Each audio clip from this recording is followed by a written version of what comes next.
పట్టి నీకేం పర్వాలేదు నాన్న నేనున్నాను రా అని అమ్మ చెప్పినట్టు ఇలా అభయహస్తం పట్టుంటుంది అమ్మ.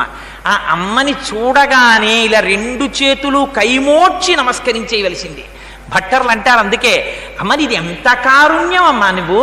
ఏకన్యంచనతి క్షమం మమ పరంచ ఆకుంచ పాదాంబుజం మధ్యే విష్టర పుండరీకమభయం విన్యస్య హస్తాంబుజం త్వాం పశ్యేమ నిషేదుషీం ప్రతికలంకారుణ్యకులంకష స్ఫారాపాంగతరంగమంబ మధురం ముగ్ధం ముఖం బిభ్రతీం.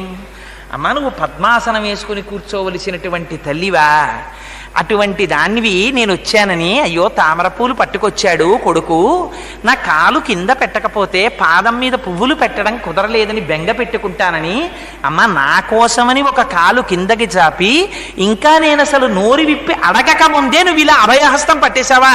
అమ్మ నాకు ఎక్కడ దొరుకుతారమ్మా నీలాంటి అమ్మ. ఎంత అదృష్టమమ్మా, నా అమ్మని చూసుకుని పరవశించిపోతారు భక్తులు. అటువంటి తల్లి ఆ తల్లి. ఆ అమ్మ కారుణ్యం మీకు బయటికి వచ్చేది ఎక్కడో తెలుసా అండి?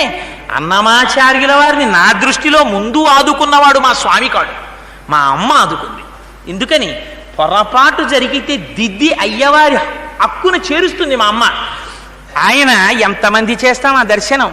రైలు దిగితే గబగబా భీమాస్వేపు పరిగెత్తి